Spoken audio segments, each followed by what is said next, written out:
the other, considering the campaigns are here. You know, they're raising fears of a potential spike in the COVID-19 infections. So this morning we speak to Mr. Gilbert Sendugwa, who is the Executive Director of Africa Freedom Executive Director of Africa Freedom of Information Center. But we also want to ask him, in fact, this is going to take me to my very first question. Mr. Gilbert, welcome to Morning at NTV. What is the main issue that you're seeing in the entire COVID-19 fight at the moment? Thank you very much, Sandra. Good morning, dear viewers. Yeah, COVID-19 certainly is a major issue that has affected everyone. People in communities, women, people with disabilities, leaders, and everyone, not just in Uganda, but around the world. Now, one of the main issues that is affecting the fight against the pandemic is lack of transparency or understanding how resources dedicated or allocated to fight this pandemic are being used. Now, in Uganda, previously, the World Bank and indeed also government agencies, particularly the Inspectorate of Government and the PPDA, have come forward to say that 30% of the value of public procurement is lost through leakage. Now, that is under normal environment without a crisis like this. Now, with the crisis, procedures for oversight of procurement were kind of lifted to allow for speedy procurement of logistics, of materials to fight the pandemic. Now, by doing that, where you already have low levels of accountability, where the high risk of corruption is very high, it means that when you lift oversight, the problem becomes even higher. So if, as the government said, that 30% of the value was being lost before COVID when oversight was there, it means that with this being lifted, you know, maybe we are losing 70% or more. And what we see in the context of Uganda also is that we know that in March, Parliament appropriated over $1 trillion shillings to fight the pandemic. And, you know, offices like Office of the President, State House, Office of the Prime Minister, and all the districts were given money. Districts, for example, each district was supposed to get 165 million shillings. Now, looking at the data which has been published on the government procurement portal, we are very deeply concerned that of this trillion, only 63 billion has been disclosed on how it's being used. Now, that is less than 1% of this value.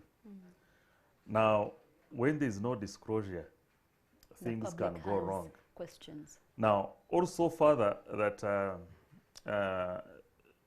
only the Office of the Prime Minister, has published 97% of this money. So, what are others doing? Is the money still being kept? Has it been used?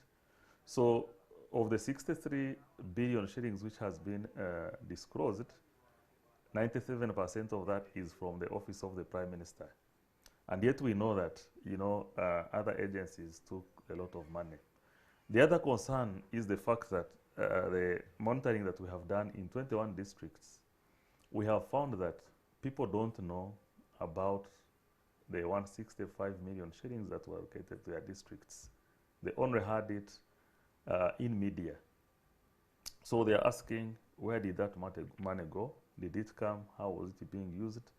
And those kinds of things. So this is an area of concern. And more so that, you know, people are being asked to pay for their tests.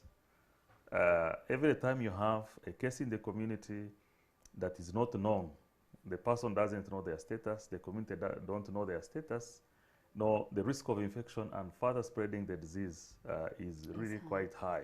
So it is therefore important that disclosure is full and timely, so that the public gets to know and have the confidence that everything is being done right. Well, just from what you've said, there is lack of transparency. The money allocated to the COVID-19 fight is not fully being disclosed. That means Is maybe not fully, but it's mainly not being disclosed. mainly not being disclosed. And do you think it has also contributed, would you say it has contributed to the information gap because that money is not being used? So some people do not know what is happening in regards to the COVID-19 fight and what they can do, where they can go. Would you say the public has been fully sensitized? Yeah, obviously there's a huge information gap. People up to now still have misconceptions about the disease. Some of them are saying this is a political move, to restrict people from, listening to their candidates, for example. Other people are saying, no, this is a money-making project, for officials to, get money from here and there. Others, they say that when you take alcohol, you don't get affected. So there is a huge information gap that needs to be filled. And like I said, when it comes to the response, the investment that government and government partners are making to fight this disease, the information gap is so huge. Look, the World Bank and IMF in the agreements with the government of Uganda, there is a specific provision, a requirement that, for procurements under this money, there must be disclosure. And one of them provided $409 million, the other one provided $500 million, but none of that has been disclosed on how it is being used. Very interesting. Well, as we speak about the gap that is currently existing, how do we now go ahead and ensure that accountability is achieved as citizens? For instance, what can we do, and what ideally would you recommend that we look at? Because as we head into the campaigns, definitely there's going to be a spike. We are looking at 200 people, or we are looking at a limited number of people at campaigns following their candidates, presidential candidates. But we also know that it's not likely to be the case. What do we now do? Yeah, first of all, at the beginning of this year, Transparency International released a report which showed that Uganda was among the highest, the top corruption-infested countries. And like I said, government here has been saying that all the time that, there's too much corruption, especially when it comes to public procurement. And here it touches more on life. Getting timely information is a matter of life and death during COVID-19. But there's information gap, huge information gap. So at this time of the elections, it is very critical, to hear from candidates what they are saying about transparency. How transparent are they going to be? How accountable are they going to be with public resources? Because, with this level of leakage that the government and the World Bank and other agencies have pointed out, we cannot make progress as we should if corruption and lack of transparency is not addressed. If you are losing 30 shillings for every 100 shillings, that's a lot of money that could change our hospitals, could change our schools, could change the quality of infrastructure, and also, of course, the quantity of the infrastructure. So I think all the candidates should be addressing themselves on this issue of transparency. All the promises they are making will come to nothing if lack of transparency and accountability is not addressed. Let's now dive into the minister's statement recently, which was yesterday, where the new measures were released. Well, some have said the statement was heavy on politics, by increasing the numbers of people that can make it for the rallies and the churches. But what would you say, what science, maybe from you, from your own gathering and information you've seen around, guides this decision? We've seen bars still closed, but restaurants open. When you look at the global scene, we've also seen that even with restaurants open, people still want mask up and cases will spike. What sort of science or information would you say backs up such a development in releasing more sectors of the economy? Yeah, certainly the, you know, sitting in the shoes of an ordinary person in Uganda, you know, we are double hit from both sides. On the one side, the virus is spreading and affecting people. People are dying, people are hurting, you know. So that's on the one side. On the other side, you know, the economy is breathing. People need livelihood. They need to work. They need to be productive so that, you know, they're able to live, to earn a living, but also to pay taxes because, you know, government also, as we have seen, you know, has not adjusted to the realities of COVID, of people hurting, and therefore changing the spending behavior.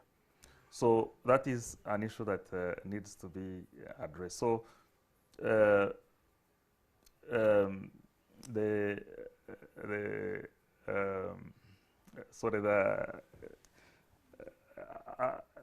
people have to survive. So what is needed, I think, for government is, on the one hand, to take measures to open the economy so that people can earn a living and so according survive. to you, it is okay for Now, the ministry on to the other continue and hand, open, and which is the biggest gap that we don't see, is the government needs to boost messages on prevention and management, and especially messages that address the need to boost immunity of communities, because without a vaccine, without treatment, you need prevention. And boosting immunity is very, very important. These messages are not coming up. We see, yes, the new statement by the minister is good and important, but like as you have said, we don't know if it is motivated by her interest and the interest of those who are contesting in elections, you know, to meet many people rather than protecting them. So we don't know what, you know, motivates that. But they need to, you know, open the economy is important. But at the same time, they need to recognize that people are hurting. Yes. People are exposed to infections and death is also critical. Well, like they say, usually as you're waiting for the government to, you know, to put in place all the nitty-gritties that you're mentioning, as Ugandans, as we wait for the different information gaps to be filled, what can we as citizens be doing? What would you recommend that we do for one another to ensure that the entire information gap can be, you know, reduced?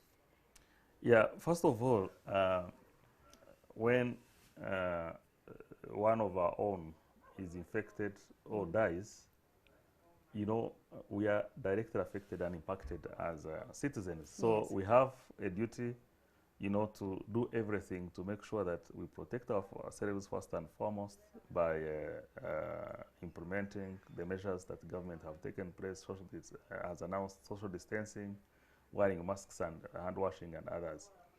At the same time, we need to educate the public. There are many people who don't have access to information. Data shows that in Uganda, radio and word of mouth are the most important sources of information. Now, messages now on radio are more political. People asking for votes, and also if you have to pass a message, you have to pay. Now, word of mouth is limited by social distancing, no gatherings. So this increases a gap further.